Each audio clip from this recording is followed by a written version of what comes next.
অনেক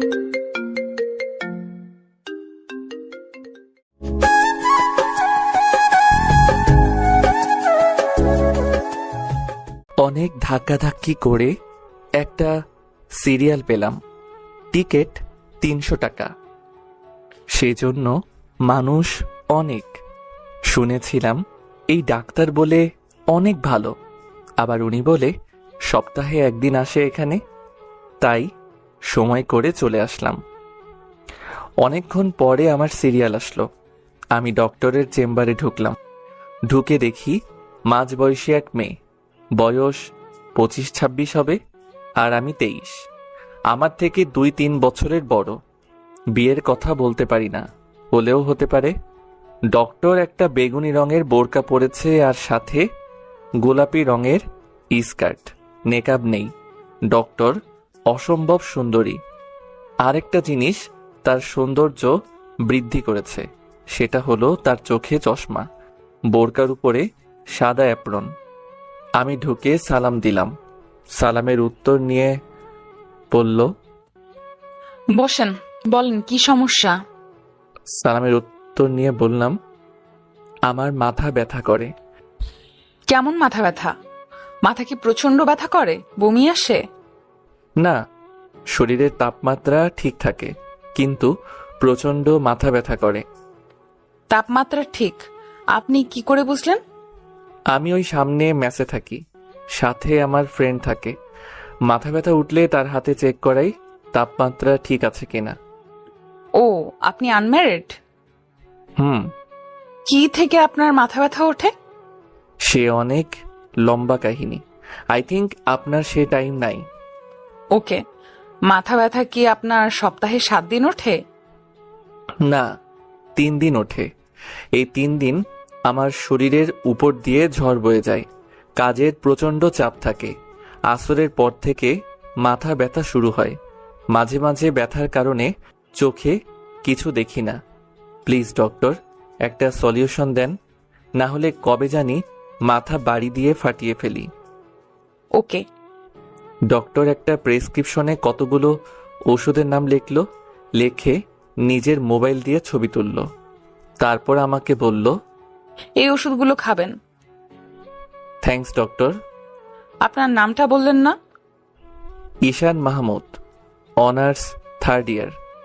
ডক্টর আমাকে তার কার্ড দিয়ে বলল, যদি কোনো প্রয়োজন পড়ে তাহলে কল দিবেন। নাম্বার? কার্ডে আছে। আমি কার্ড দেখলাম। ডক্টরের নাম আনিকা। আমার জন্য এই সুবিধা কেন? আমি আপনার ডক্টর আর আপনি আমার পেশেন্ট। O by. বাইরে এক ফার্মেসি থেকে ওষুধ নিলাম। রুমে আসলাম, এসে শুয়ে রইলাম। একটু পর একটা কোচিং আছে, সেখানে আমি পড়াই। আমি ঈশান মাহমুদ, বাড়ি নরসিংদী, ম্যাচ থাকি ঢাকায়। পরিবারের বড় ছেলে, সেটাই আমার জন্য কাল হয়ে দাঁড়িয়েছে। আমার ছোট 2 বোন। 2 বোনের নাম সামিয়া, সুবর্ণা। তাদের বিয়ের বয়স চলে আসতেছে, তাদের বিয়ে দিতে হবে। যেহেতু বড় ছেলে তাই দায়িত্বও বেশি। বাবা ছোট একটা জুতার দোকান চালায়। আমরা ফ্যামিলিতে 7 জন। আমার দাদা দাদি দুজনেই অচল। সুবিধা একটা, বাড়িটা আমাদের নিজের। একটা জুতার দোকান থেকে 7 জনের খরচ, আবার বোনদের তাদের পড়ালেখার খরচ। তাই আমি উপার্জনের পথ দেখছি, সেটা হলো আমার মেধা দিয়ে 2টা কোচিং করাই, আবার 2টা প্রাইভেট পড়াই, আবার ভার্সিটি থেকে ক্লাস করি। কোচিং সপ্তাহে 3 দিন। এই 3 দিন আমার উপর দিয়ে ঝড় বয়ে যায়। রাতেই শুরু হয় মাথা ব্যথা। কোথায় এক বাপের এক ছেলে সুখে থাকবো, সেখানে আমার উপর সব দায়িত্ব। 2টা কোচিং, আবার নিজের ক্লাস, তারপর প্রাইভেট। এই 3 দিন আমার মাথা ব্যথা করে। আস্তে আস্তে ব্যথা শুধু বাড়তেই থাকে। তাই ডক্টরের শরণাপন্ন হলাম। একটু পর কোচিং গেলাম। কোচিং করিয়ে আসতে রাত হলো। সেদিন আর মাথা ব্যথা উঠে নাই। খাওয়া দাওয়া করে ওষুধ নিলাম হাতে খাবো বলে। এমন সময় মনে পড়ল, আনিকা ডক্টর কেন আমার প্রেসক্রিপশনের ছবি তুলল। সবার প্রেসক্রিপশন কি এভাবে ছবি তুলে কে জানে। আমি ওষুধ খেয়ে দিলাম এক ঘুম। পরের দিন কাজের এত চাপ নাই, তাই এভাবে 1 সপ্তাহ চলে যায়। 2 দিন ওষুধ খেয়ে আর খাই নাই।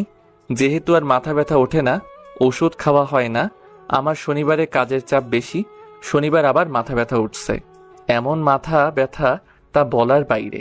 তাড়াতাড়ি ওষুধ খেলাম, খেয়ে শুয়ে রইলাম। না, মাথা ব্যথা কমছে না। পাশে থাকা ফাহিমকে বললাম, দোস্ত দেখ তো আমার শরীর গরম কিনা। তুই না ডাক্তার দেখাইলি? চেক কর।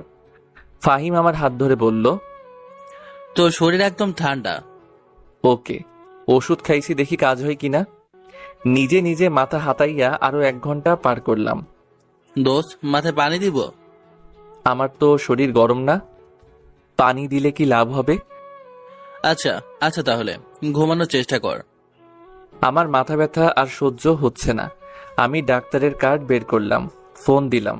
কতক্ষণ রিং হলো। একটু পর বলে ব্যস্ত আছে। আমি আরো 2 বার দিলাম, ব্যস্ত আছে। আরেকবার দিলাম, ওয়েটিং আছে। মেজাজটা গরম হয়ে গেল। ব্যথার কারণে ঘুম আসছে না। আমি আরো 20 মিনিট পর ফোন দিলাম। এবার ধরছে। আসসালামু আলাইকুম। ওয়ালাইকুম সালাম। জি, কে বলছেন? ঈশান মাহমুদ, আপনার পেশেন্ট।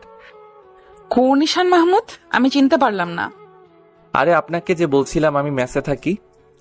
সরি, চিনতে পারলাম না। আপনার সমস্যাটা বলেন। ডক্টর, আপনি আমার প্রেসক্রিপশন লিখে মোবাইল দিয়ে ছবি তুলেছেন। ও, মনে পড়েছে।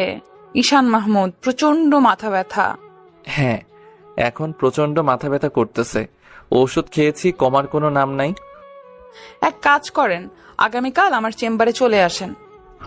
আগামীকাল আসবো নে। এখন একটা ব্যবস্থা করেন। আমি একটা বড়ির নাম বলছি, এই বড়িটা এনে খান। ওকে। বাই। ফাহিমকে দিয়ে পাঠাইলাম বড়ি আনতে। বড়ি আনলে খাইলাম, খেয়ে বিছানায় শুইলাম। কখন যে ঘুমিয়ে গেলাম বলতেও পারলাম না।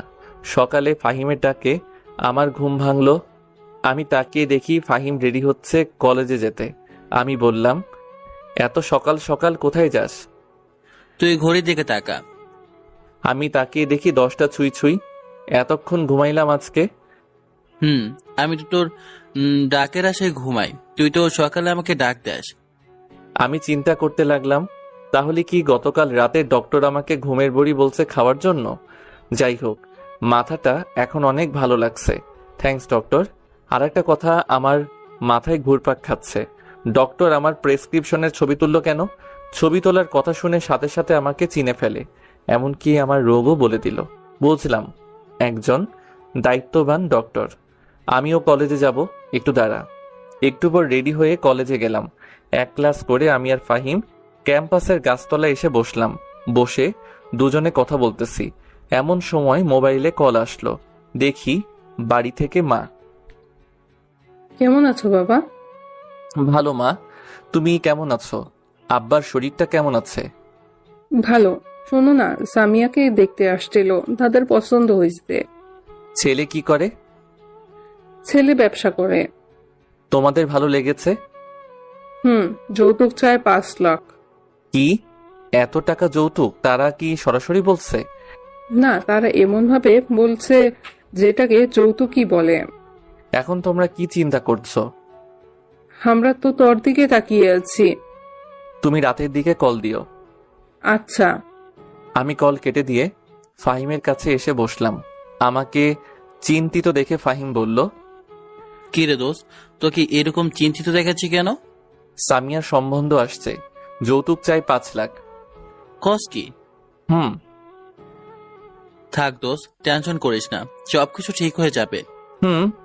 বাসায় যাবি? আমার একটা প্রাইভেট আছে। না, আমি একটু লাইব্রেরিতে যাব। ওকে, আমি যাই। আমি উঠে বাসার উদ্দেশ্যে রওনা দিলাম। মনে মনে ভাবছি কি যে করি। 5 লাখ টাকা যৌতুক। সন্ধ্যাবেলা মার কাছে কি বলবো? আমার কাছে এত টাকা নাই। 3 বছর আগে ঢাকায় আসছিলাম। এই 3 বছরে অনেক খেটে খুঁটে 4-5 লাখ টাকা জমাইছি। কি যে করি। বাসায় আসলাম, এসে রেডি হয়ে গেলাম প্রাইভেটে। নিয়ত প্রাইভেট শেষ করে যাব ডক্টরের চেম্বারে। প্রাইভেট শেষ করে গেলাম ডক্টরের চেম্বারে। গিয়ে দেখি এমন ভিড়, সিরিয়াল নিতে গেলাম। চেম্বারে ঢুকলেই 500। আমি গিয়ে পিএস কে বললাম সিরিয়াল দিতে। পিএস বলল, সিরিয়াল শেষ। সিরিয়াল শেষ মানে? আরো 20 জন রোগী আছে, তাদেরকে দেখে ম্যাডাম চলে যাবে। তাহলে আমি আগামীকাল। আগামীকাল মানে আরে ভাই একটা সিরিয়াল দেন, ম্যাডাম আমাকে চিনে। কিন্তু আমি তো চিনি না। ধুর ভাই, আপনার ভিতর কোনো মানবতাই বলতে কিছুই নেই। ভাই দিলে পরের দিন আমার চাকরি শেষ। আপনার চাকরি শেষ হবে কেন? আমি একদিনে এরকম দয়ামায়া করে একজনকে ম্যাডামের কথায় বাইরে সিরিয়াল দিয়েছিলাম। তারপর আর কি, ম্যাডাম প্রচন্ড রেগে যায় আর আমার চাকরিটা নট করে দেয়। পরে অনেক মিনতি করে চাকরিটা আবার ঠিক করেছি। শুনেন, ম্যাডাম প্রচন্ড জেদি, কোনো ভুল হলেই রেগে যায়। তাই আমাদের সাথে সাবধানে থাকতে হয়। সেজন্যই ভাই আমি এত বড় রিস্ক নিতে পারবো না। ইটস ওকে, আগে বুঝিয়ে বলবেন না? এই বলে আমি সেখান থেকে চলে আসলাম আর ভাবতে লাগলাম কি করা যায়। আগামীকাল আবার আসবো। আগামীকাল আসা সম্ভব নয়, কারণ আগামীকাল কোচিং আছে। যা করার আজকেই করতে হবে। ফোন দিব না, যদি রেগে যাই। এখন একটাই উপায়, সেটা হলো অপেক্ষা করা। চেম্বার থেকে বের হওয়ার সময় ধরতে হবে। কেন জানি মনে হচ্ছে ডক্টর আমাকে একটু বেশি কেয়ার করে। কেয়ারের পিছনে কি অন্য কোনো কারণ আছে? থাকলে ভালো, কারণ ডক্টরকে প্রথম দেখাতেই আমি ক্রাশ খেয়েছি। এক জায়গায় বসে অপেক্ষা করতে লাগলাম, 1-2 জন, এভাবে 10-12 চলে গেছে। আমার অসহ্য লাগতেছে, মনে হচ্ছে আরো 2 ঘন্টা লাগবে। আমি আর অপেক্ষা করতে পারছি না। আসরের সময় হয়ে আসছে। ভাবলাম চলে যাব, না কোনোভাবেই হার মানবো। আমি অপেক্ষা করতে লাগলাম। মনে হচ্ছে পৃথিবীর সবচেয়ে কঠিন কাজ হচ্ছে অপেক্ষা করা। এদিকে ঘুম পাচ্ছে। অনেকক্ষণ অপেক্ষা করলাম। যদি সিরিয়াল পেতাম তাহলে এই 20 জনের পরেই আমাকে ঢুকতে হতো। সুতরাং অপেক্ষা আমাকে করতেই হতো। অবশেষে এই 20 জন শেষ হলো। ভাবতেছি এখন ঢুকবো নাকি বের হলে ধরবো। বের হলেই ধরবো। ঠিক 20 মিনিট পর ডক্টর বের হলো। আমি সামনে গিয়ে বললাম, ম্যাডাম আমি ঈশান মাহমুদ। এখন আর রোগী দেখা হবে না, আগামীকাল। আপনি আমাকে আগামীকাল বলছিলেন চেম্বারে আসতে। লিসেন, সরি, শোনেন, আমি এখন আর কোনো রোগী দেখব না। ক্লিয়ার? এই বলে ডক্টর চলে যাচ্ছে। আমি তো অবাক, এই ব্যবহার ডক্টরের কাছ থেকে আশা করিনি। তার আবার মার্কা পিএস কানে কানে এসে বলল, বলছিলাম না আগামীকাল আসছে, শুধু 4 ঘন্টা অপেক্ষা করলেন। আমার শরীরটা জ্বলে উঠল। ঠিকই তো, শুধু শুধু 4 ঘন্টা অপেক্ষা করলাম। ভাবছিলাম ম্যাডাম একটা ভালো মানুষ, কিন্তু এখন দেখছি সে একজন মানবতাহীন মানুষ। আর ভুলেও এই ডাক্তার নাম মুখে আনবো না। যত সব ফালতু ডাক্তার, টাকার জন্য তারা সব করতে পারে। এখন যে চেম্বারে ঢুকলে যে টাকা লাগবে না, অপেক্ষার কথা বাদ দিলাম। দেশে যেমন ডক্টর একটা। এসব ভাবতে ভাবতে হসপিটাল থেকে বের হয়ে বাসায় চলে আসলাম। আসলে ফাহিম বলল, কোথায় ছিলি এতক্ষণ? আর বলিস না, যত সব ফালতু ডাক্তার। মানবতা বলতে কিছুই নেই। কেন যে সব ফালতু ডাক্তার দেশে জন্মায়। কি হয়েছে সেটা বল। আমি ফাহিমকে ডাক্তারের কাছে যাওয়া অপেক্ষা করা শেষে ডক্টরের হৃদয় বিদারক কথাগুলো বললাম। এসব শুনে ফাহিম কতক্ষণ ডক্টরকে বকলো। আমি আর জীবনে এই ডাক্তারের নাম মুখে আনবো না। ঠিক আছে, দেশে কি ডাক্তার একটা নাকি? আমি আর ফাহিম কতক্ষণ বকে শরীরের জিদ মিটাইলাম। আসলে আমি একটা বোকা। বোকা না হলে 4 ঘন্টা বইসা রইলাম। একটু পর বাবার কাছে ফোন দিলাম। কেমন আছেন আব্বা? ভালো, তুই কেমন আছো? ভালো। সকালবেলা মার সাথে কথা বলছি। আপনি কি বলেন?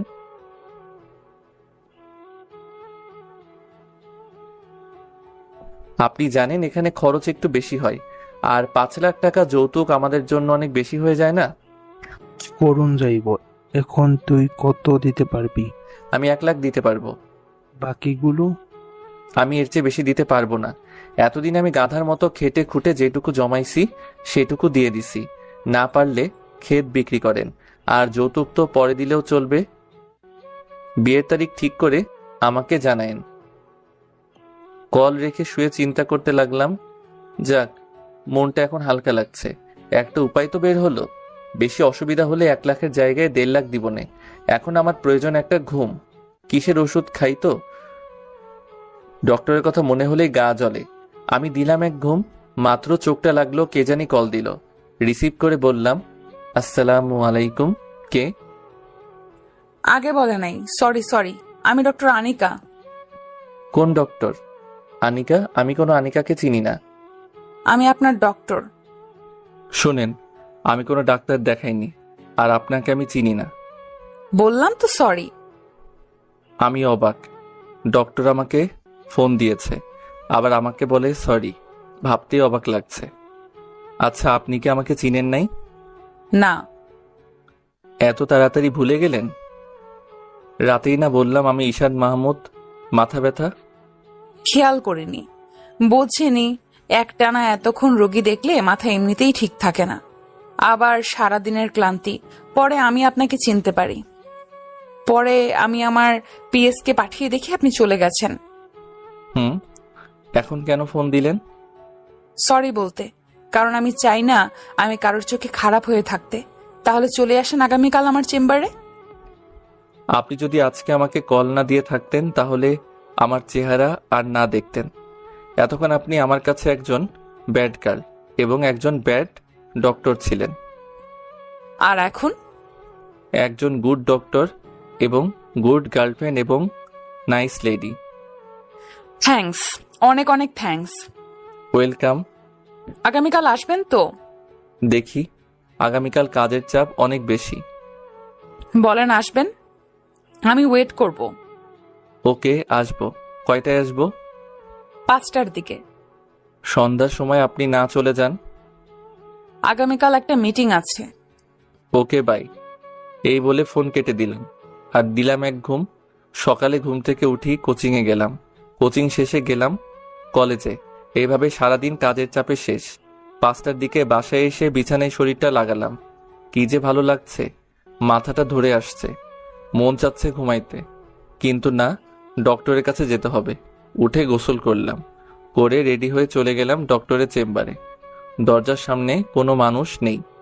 আমি গিয়ে টোকা দিলাম। ভিতর থেকে বলল। আমি ভিতরে ঢুকে সালাম দিলাম। ওয়ালাইকুম সালাম, বসেন। থ্যাঙ্কস। আজ ডক্টর একটা খয়েরি রঙের বোরকা আর সাদা কালার ওড়না দিয়ে স্কার্ট পরা, নেকআপ নেই। মনে চাই শুধু তাকিয়ে থাকতে। শরীর ঠিক আছে? না। কেমন লাগছে? যে রকম সবসময় লাগে। তাহলে আমি আপনাকে নতুন কয়েকটি ওষুধের নাম বলে লিখে দিচ্ছি, সেগুলো খাবেন। কিন্তু আগেরগুলো? আগের ওষুধগুলোও খাবেন, এগুলোও খাবেন। ওকে। যদি আপনার রোগ ভালো হয়ে যায় তাহলে আপনি কি করবেন? কি করব? আপনাকে মনে মনে অনেক ধন্যবাদ দিব। হুম আমি তো আপনার থেকে ছোট। হুম তাহলে আপনি আমাকে তুমি কিংবা তুই করে বলতে পারেন। বললে আপনি রাগ করবেন না তো? না। থ্যাঙ্কস। আচ্ছা, আপনি এত তাড়াতাড়ি ডক্টর হয়ে গেলেন, সত্যি অবিশ্বাস্য। থ্যাঙ্কস। ওয়েলকাম। আপনার ফেসবুক অ্যাকাউন্ট ঘেটে দেখলাম, আপনার উপর অনেক মেয়ে ক্রাশ। কাউকে লাভ করেন না? না, এখনো সিঙ্গেল। এত সুন্দর একটা ছেলে, তারপরও সিঙ্গেল? আসলে মনের মতো কাউকে পাইনি। আর এভাবে 5-6টা প্রেম করার চেয়ে ভালো না একজনকে মন থেকে ভালোবাসা, যাকে সারা জীবন আগলে রাখবো এই বুকের ভিতর। ঠিক বলছেন। আপনার সম্পর্কে কিছু বলেন। এমন সময় কে জানি ডক্টরের মোবাইলে ফোন দিল। হ্যালো আশিক, কি করো? ঘুরতে আসছো? কার সাথে? বন্ধুদের সাথে? আচ্ছা, ভালো করে চিল করো, আমি চেম্বারে রোগী দেখি। ওকে, বাই বেবি। আমি মনে মনে ভাবছি কে হতে পারে। বন্ধুর সাথে তো এভাবে কথা বলে না কেউ। লাস্টে বেবি বলাতে আমার সব ক্লিয়ার হয়ে যায়। ডক্টরের বয়ফ্রেন্ড, এটাই ছিল আমার কপালে। অনেক দিন পর একটা মেয়ে পছন্দ হয়েছে, তারও বলে বয়ফ্রেন্ড আছে। কে ছিল? বয়ফ্রেন্ড। ও। রাগ করছেন? রাগ করবো কেন? কেন জানি আমার চোখ দিয়ে পানি চলে আসছে। এ কি, তুমি কাঁদছো? না না, কই না তো। ডক্টরের মুখ থেকে তুমি শুনে কলিজায় গিয়ে আঘাত লাগলো। বেশি মাথা ব্যথা করছে? কষ্টের কথা না বলার জন্য মিথ্যা বললাম। আচ্ছা ঠিক আছে। থ্যাঙ্কস। আমি চোখ মুছে কিছুক্ষণ চুপ করে থাকলাম। আমি ডক্টরের চোখের দিকে তাকালাম, ডক্টর আমার চোখের দিকে তাকালো। দুজনের চোখ একসাথে হলো। ডক্টরের চোখ দেখে মনে হচ্ছে ডক্টর আমাকে কি যেন বলছে। সেটা কি আমাকে ভালোবাসার কথা? ডক্টর চোখ নিচে নামাচ্ছে না, এক চোখে আমার দিকে তাকিয়ে আছে। আমি চোখ সরিয়ে বললাম, তো ডক্টর আমি উঠি? আর একটু বসেন, আমিও বের হব। একটু পর দুজন একসাথে হসপিটাল থেকে বের হয়ে আসলাম। একটাও কথা বললাম না, কারণ তার বয়ফ্রেন্ড আছে। সে তার বয়ফ্রেন্ড নিয়ে সুখে থাকুক আর আমি আমার রাস্তা দেখি। দুজনে পাশাপাশি হাঁটছি। আনিকা বলল, আমার সম্পর্কে তো কিছু বলা হয় নাই। আরেকদিন শুনবো। ওকে। আচ্ছা ডক্টর, আপনি আমার বড়, আপনাকে আনিকা আপু বলে ডাকি, রাগ করবেন না? আপু ডাকার দরকার নেই, ডক্টর বলবা। আচ্ছা, আপনার বয়ফ্রেন্ড সম্পর্কে কিছু বলেন। তার নাম আশিক। সে একটা জব করে। তার সাথে দেখা হয়েছিল আমার কানাডায়। আপনি কানাডায় গিয়েছেন, আপনারাই পেরেছেন জীবনে কিছু করতে। থ্যাঙ্কস। তাহলে আমি যাই। বাই। Good bye. আমি একটা রিক্সা ডেকে চলে আসলাম। মনে মনে এটাই বোধহয় ডক্টরের সাথে শেষ দেখা। আমি বাসায় চলে আসি। এসে ফাইমের সাথে কোনো কথা না বলে ঘুমিয়ে পড়ি। আনিকা এরকম বিব্রতকর অবস্থায় আগে কখনো পড়েনি। ঈশান যে কেঁদে দিবে কে জানতো। আসলে আনিকার ঈশানকে প্রথম দেখাতে ভালো লেগেছে, কিন্তু আনিকার তো একটা বয়ফ্রেন্ড আছে। এই কথাটা আনিকা ঈশানকে কয়েকদিন পরে বলতো। আনিকার নিয়ত আশিকের সাথে ব্রেকআপ করে ফেলবে, কারণ কিছুদিন আগে সানিকে অন্য এক মেয়ের সাথে দেখে ফেলে। আর কিছুদিন ধরে আশিক আনিকাকে বেশি কেয়ার করে না। তার কারণ আশিক হয়তো আনিকার যে ভালো কাউকে পেয়ে গেছে।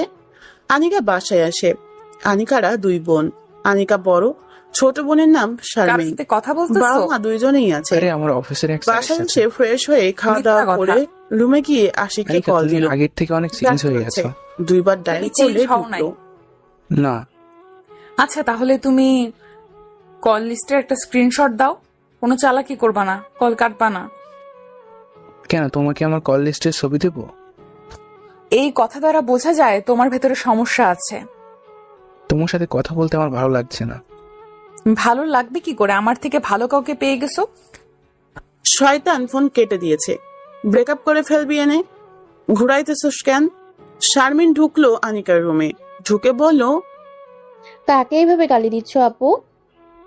কাউকে না। দেখো তো আপু, এই দুজন থেকে তোরে কাকে ভালো লাগে? আনিকা অনিচ্ছা সত্ত্বেও তাকালো শারমিনের মোবাইলে, দেখে ঈশান আর একটা অপরিচিত ছেলের ছবি।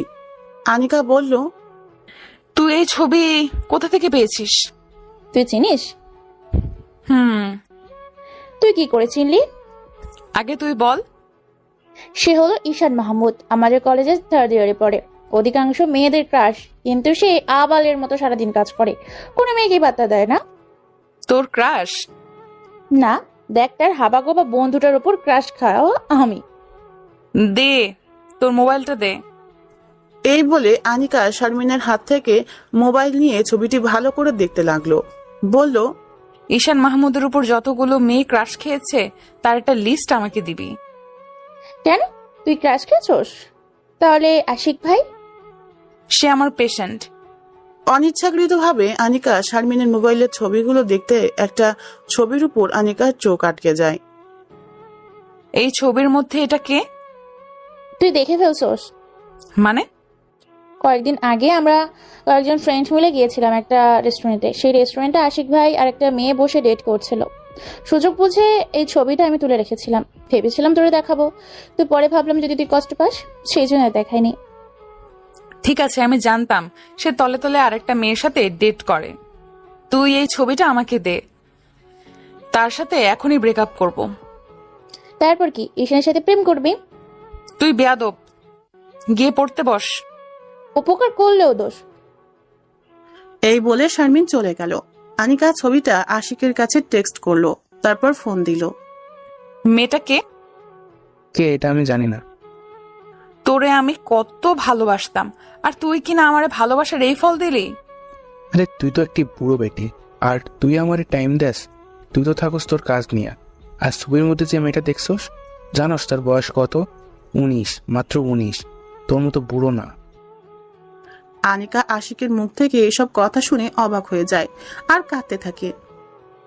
তুই ঠিকই বলছ, আমি বুড়ো। যা, তোর সাথে ব্রেকআপ। তুই এই শাস্তি একদিন একদিন পাবি। এই বলে ফোন কেটে দেয় আর কাঁদতে কাঁদতে সারা রাত কাটিয়ে দিল। ঈশান সকালে ঘুম থেকে উঠে জীবন যুদ্ধে লেগে গেল। ঈশানের খালি ডক্টরের কথা মনে পড়ে। পরক্ষণেই আবার মনে পড়ে, আরে ডক্টরের না বয়ফ্রেন্ড আছে। এভাবে একটা সপ্তাহ চলে যায়। ডক্টরের ওষুধগুলো নিয়ম মাফিক খাওয়ার ফলে আর মাথা ব্যথা উঠে নাই। ঈশান বোধ হয় ডক্টরের কথা জীবনেও ভুলতে পারবে না। বাড়ি থেকে ফোন আসলো, ঈশানের বোনের বিয়ের তারিখ ঠিক হয়েছে, আর এক সপ্তাহ পর বিয়ে।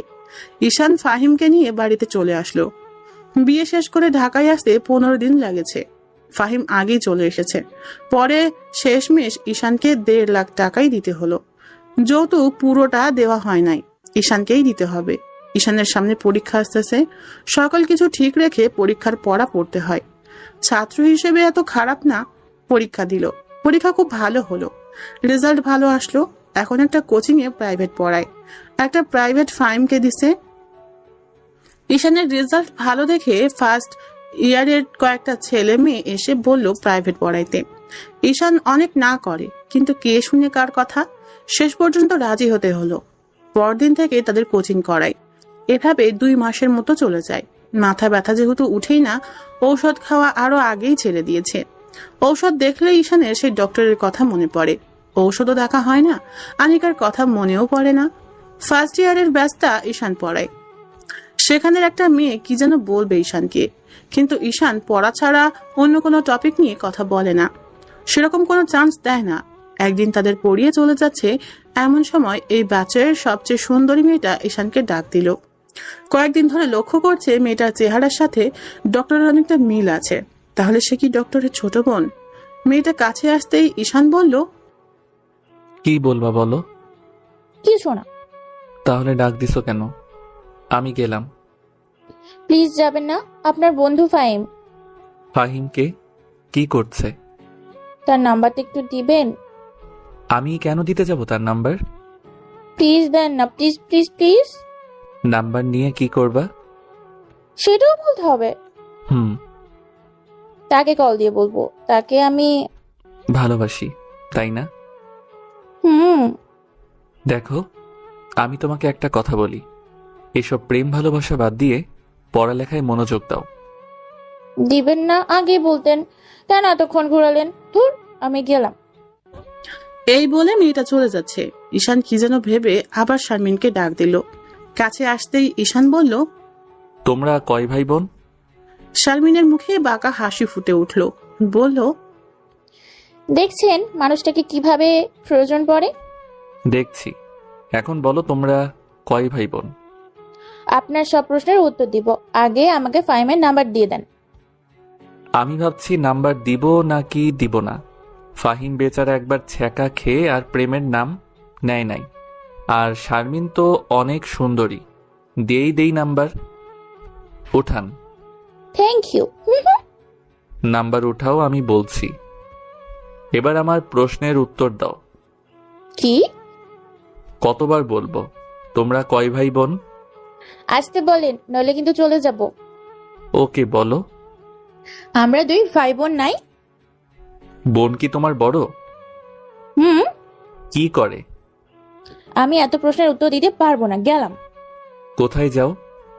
বলে যাও। বলতে পারবো না। তোমাকে ভুল নাম্বার দিয়েছি। ঈশান কথাটা বলল সম্পূর্ণ অনুমানে, কারণ এই সময় ফাহিম ঘুমায়, আর সে ঘুমানোর সময় মোবাইল বালিশের নিচে ফেলে ঘুমায়। তার মানে নেটওয়ার্ক নাই। চালাক মেয়ে কল দিয়েও ফেলেছে। যেটা ভাবছিল সেটাই, কোনো রেসপন্স নেই। শারমিন এসে বলল, আমার বড় বোন ডাক্তারি করে। কোন হসপিটালে? শারমিন হসপিটালের নাম বললে ঈশানের চিনতে কষ্ট হয় নাই এটা যে আনিকার ছোট বোন। শারমিন বলল, এবার সঠিক নাম্বার দেন। এটাই সঠিক নাম্বার, আবার চেষ্টা করো। শারমিন আবার চেষ্টা করে। এবার কল ঢুকে ওপাশ থেকে বলল, আসসালামু আলাইকুম, কে?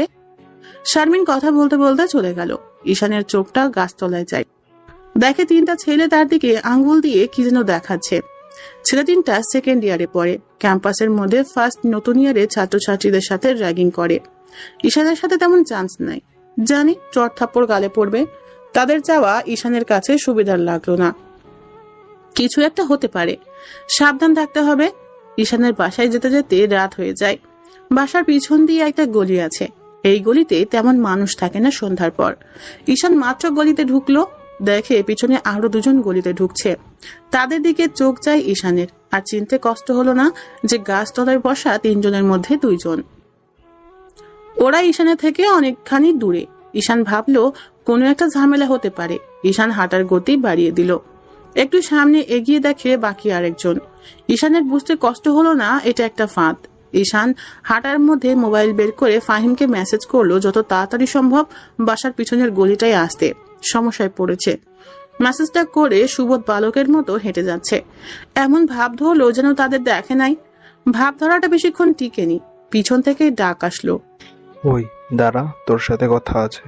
ঈশান না শোনার ভান করে হেঁটে চলে যাচ্ছে। এই তরে বলেছিলাম না দাঁড়াতে। ঈশান এবারও না শোনার ভান করে হেঁটে চলেছে।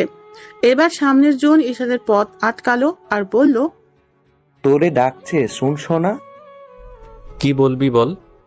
ডাক দিছি, শুনুস নাই কেন? প্রয়োজন মনে করিনি। কি বলবি বল, আমি চলে যাচ্ছি। তোর যাইতে দেরি আছে, তোর সাথে আমাদের অনেক বোঝাপড়া আছে।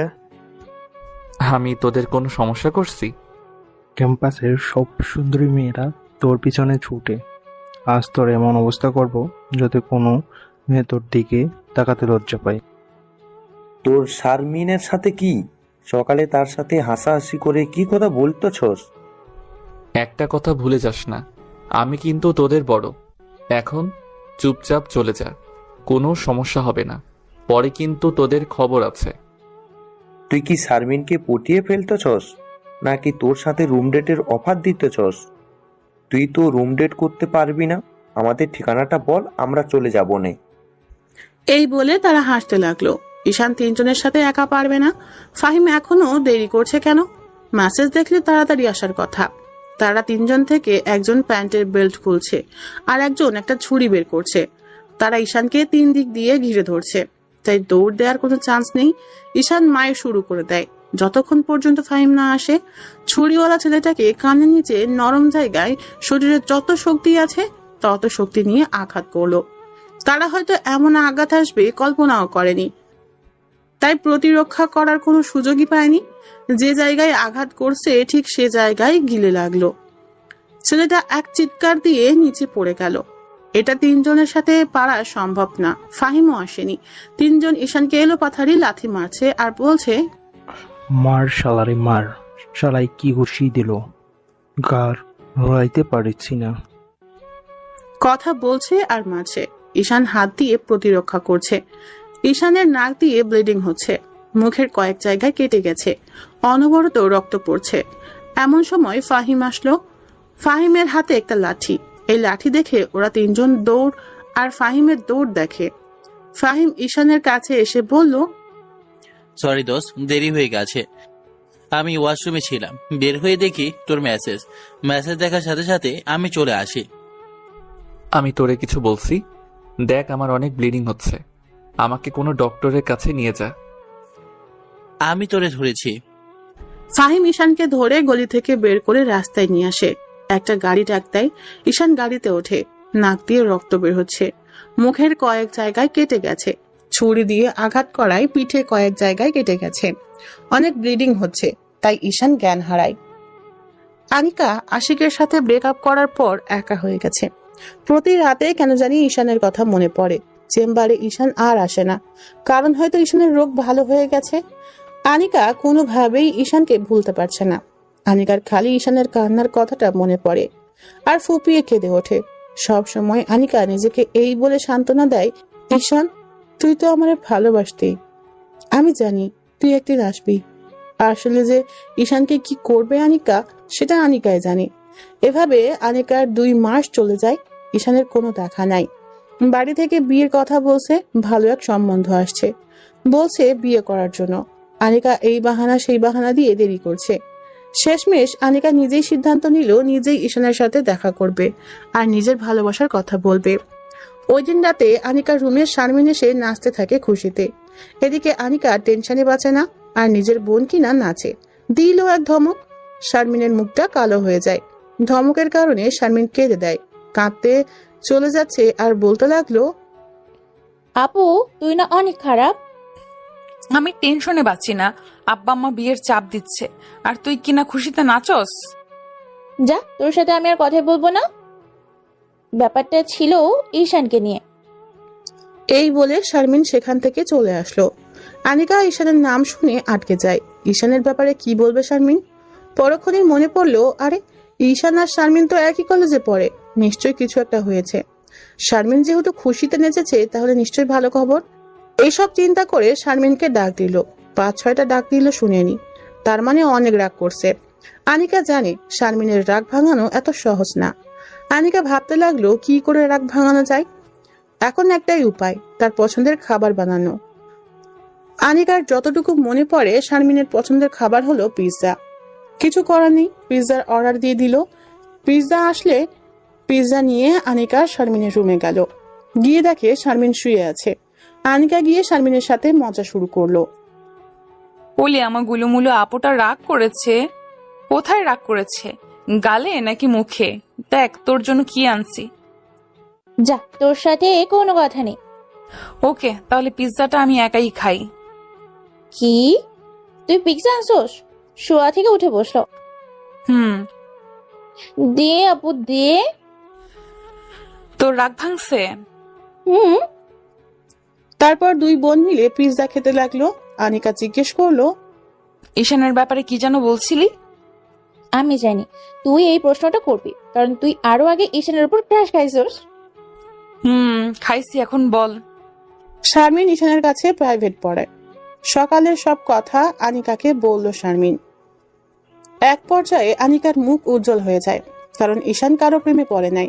আর শারমিনের বোনের সম্পর্কে অনেক কিছু জিজ্ঞেস করায় বুঝতে পারলো এখনো আনিকাকে ভালোবাসে। তার মানে ঈশানের কাছে গেলে হতাশ হবে না। খুশিতে আনিকা শারমিনকে নিয়ে নাচতে থাকে। আনিকা ফাহিমের কথা শুনে বলল, আগে পড়াশোনায় মনোযোগ দে, প্রেম ভালোবাসা পরেও করতে পারবি। থুর আপু, তুই আর ঈশান ভাই সম্পূর্ণ এক হলো ভালোবাসা। এই বলে নাচতে নাচতে আনিকা নিজের রুমে চলে গেল। গিয়ে শুয়ে ঘুমিয়ে গেল। শারমিন ভাবছে, আমি প্রেম করলে তুই জানবি কোথা থেকে। শারমিনও ঘুমিয়ে পড়ল। চোখ খুলে দেখে হাসপাতালের বিছানায় শুয়ে আছে। ফাহিম কাছে এসে বলল, কেমন লাগছে? ভালো। এখন বল, কে কে তোরে মেরেছে? নাম জানি না, তবে কলেজের সেকেন্ড ইয়ারে পড়ে। সেকেন্ড ইয়ারের ছেলেরা তোরে মেরেছে? হুম। তুই কিছু করেছিস? না, তোর জন্যই তো আমি মাইর খেলাম। আমার জন্য মানে? তোর উপর ক্রাশ খাওয়া মেয়েটা শারমিন, তার জন্য। ওই যে শারমিন সকালে যে ফোন দিয়েছিল? তার সাথে কথা বলছি দেখে শালার পুতেরে আসছে আমারে মারতে। তুই কোনো টেনশন করিস না, শারমিনকেও দেখে নেব, ওই শালাগুলোও দেখে নেব। এক নার্স এসে বলল, আপনাদেরকে বেড ছেড়ে দিতে হবে। কেন? কারণ এখানে অন্য রোগী আসবে। কেন? আমার তো সিটের ভাড়া দিব। তাহলে উপরতলায় উন্নত মানের বেডে যান। একদিনের ভাড়া 10,000 টাকা। মানে কিছু না, আপনাদের এই বেড ছেড়ে দিতে হবে। ওকে ফাহিম, আমি ঠিক আছি, ছেড়ে দিচ্ছি। আপনার ব্যবহার ভালো লাগলো না। কি করবেন? যত সব ফালতু কথা। কোথা থেকে যে আসে এগো হসপিটালে, ছোট লোকের বাচ্চা। ফাহিমের এমনি মাথা গরম। একে ঈশানকে মারছে, তারপর এই নার্সের এসব কথা শুনে রাগ উঠে যায়। ফাহিম চর দিবে এমন সময় ঈশান ধরে ফেলে, বাইরে নিয়ে আসে আর বলল, এই নার্সকে পরে দেখে নিব। তুই আমাকে ধরলি কেন? চট দিয়ে সবগুলো দাঁত ফেলে দিতাম। দেখ বিল কত হয়েছে, আমি এখানে বসি। এতক্ষণ ঈশান হসপিটালটা ভালো করে খেয়াল করেনি। হসপিটালের এদিক ওদিক তাকিয়ে চোখ বড় হয়ে যায়। এটা তো আনিকা যে হসপিটালে কাজ করে, এটা তো সেই হসপিটাল। এই করিডোর পর হলেই তো আনিকা বসে আছে চেম্বারে। এত কাছে বসে আছে ওর ভালোবাসা। মন চাচ্ছে উড়াল দিয়ে চলে যেতে তার কাছে, কিন্তু গেলে কি লাভ হবে? তার তো বয়ফ্রেন্ড আছে, গেলে তো অসুবিধা হবে। ঈশানের কেন জানি মন চাচ্ছে আনিকাকে এক নজর দেখতে, সম্ভবত ভালোবাসে সে কারণে। ফাহিম এসে বলল, দোস্ত, বিল 10,000 টাকা। এত টাকা? কি করলো? একটু পিঠে সেলাই করলো আর মুখে ওয়াশ করে ব্যান্ডেজ বেঁধে দিল। সামান্য কাজে এত টাকা হয় কি করে? আমি একই প্রশ্ন করছিলাম। তারা বলে তোরে যে ইঞ্জেকশন দিয়েছে সেগুলো অনেক দামি। ঠিক আছে, দেখি কি করা যায়। তুই এক কাজ কর, যে নার্স আমাদের সাথে খারাপ ব্যবহার করছে তার নামটা জেনে আয়। তুই দাঁড়া। একটু পর এসে বললাম, তানহা নার্সের নাম তানহা। তানহা নামটা সুন্দর, কিন্তু একটা ডাইনি। আমি এক জায়গায় যাব, তুই আমাকে হেল্প কর। কোথায় যাবি? আমাকে ধর, তোকে বলি। আমি যে মাথা ব্যথার জন্য ডক্টর দেখাইছিলাম, সেই ডক্টরের চেম্বার একটু সামনে, তার কাছে যাচ্ছি। কিন্তু তার কাছে গিয়ে কি লাভ হবে? জানি কোনো লাভ হবে না। আর এই ডক্টরকে আমি 2 মাস আগে ভালোবাসছিলাম, এত কাছে যেহেতু, তাই এক নজর দেখে যাই। ওকে, যা। আর শোন, এই ডক্টরের বোনের নাম শারমিন। কি কস? ওই দেখ ডক্টরের চেম্বার। আমি যাই। কতক্ষণ লাগবে? জানি না। এই বলে ঈশান আনিকার চেম্বারের সামনে চলে আসে। আনিকার পিএস এসে বলল, এখন কোনো রোগী দেখা হবে না। ম্যাডামকে বলেন ঈশান মাহমুদ আসছে। পিএস ভিতরে চলে যায়। একটু পর ফিরে এসে বলল ভিতরে যেতে। ঈশান ভিতরে ঢুকলো, দেখে ডক্টর উল্টো দিকে চেয়ার ঘুরিয়ে বসে আছে। ঈশান বলল, আমাকে মুখ দেখাবেন না? যেটার জন্য এত কষ্ট করে আমি এখানে আসলাম, দেখাবেন না? তাহলে ভিতরে আসতে বললেন কেন? এই বলে ঈশান বসা থেকে উঠল। ডক্টর তার চশমাটা রেখে সোজা হেঁটে ঈশানের কাছে চলে আসে। এসে কোনো কথা না বলে ঈশানের মাথায় ধরে সোজা তার নরম গোলাপি ঠোঁটটা ঠোঁটে লাগিয়ে দেয়। ঈশান এর জন্য প্রস্তুত ছিল না। 30 সেকেন্ড পর ছেড়ে দিল। ডক্টর চোখ বন্ধ করে রাখছে। ঈশান বলল, এটা কি ছিল? জানি না। এবার আমি তার পিছনে কোমরে হাত রেখে টান দিয়ে আমার একেবারে কাছে এনে আমি নতুন করে আমার ঠোঁট তার ঠোঁটে লাগিয়ে দেই। এবার আমরা দুইজন একে অন্যের ঠোঁটের স্বাদ উপভোগ করলাম টানা 2 মিনিট। আমি আস্তে আস্তে তার কোমর ছেড়ে দিই। ডক্টর আস্তে আস্তে নর্মাল হয়। আমার কাছ থেকে একটু সরে চোখ খোলে, একটা মুচকি হাসি দেয়। ঈশান বলে, এত ভালোবাসা, এত আকাঙ্ক্ষা, এসব এতদিন কোথায় রেখেছিলা? জানি না।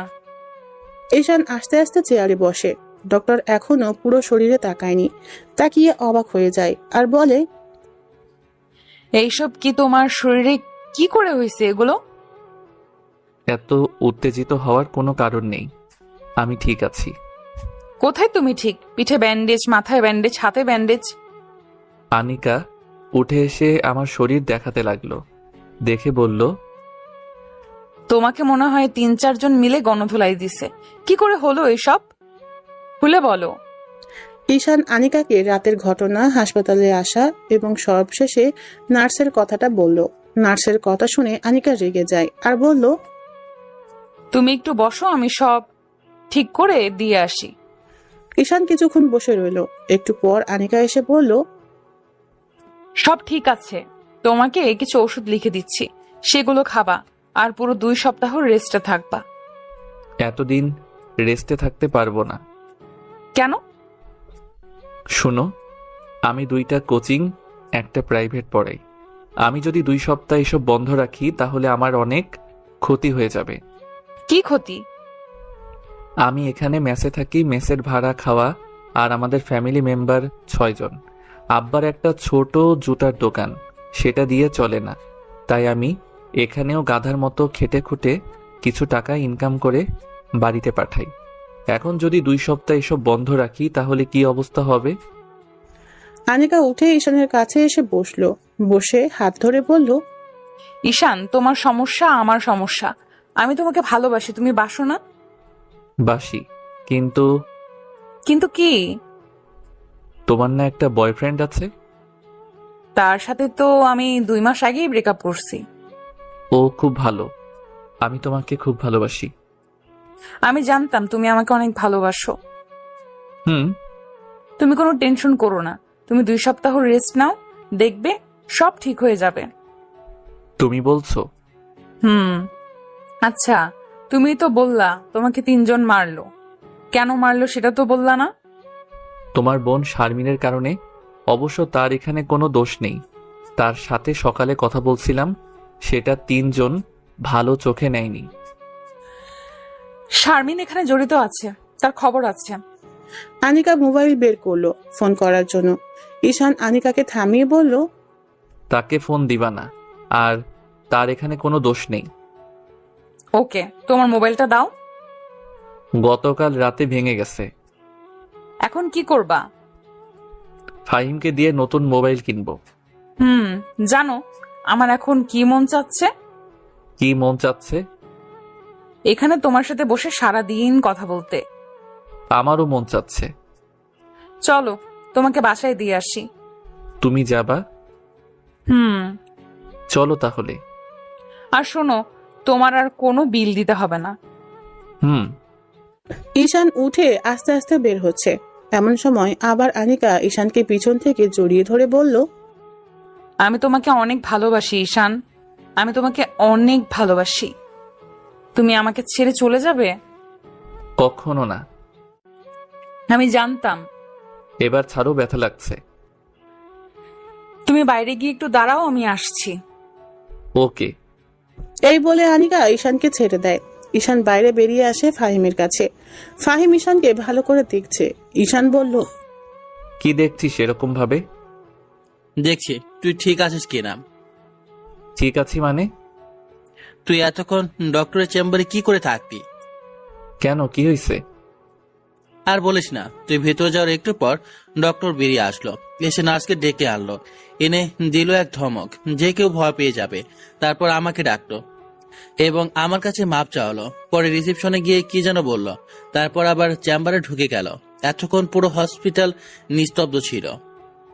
ডক্টর অনেক জেদি, কিন্তু তার এরকম করা ঠিক হয়নি।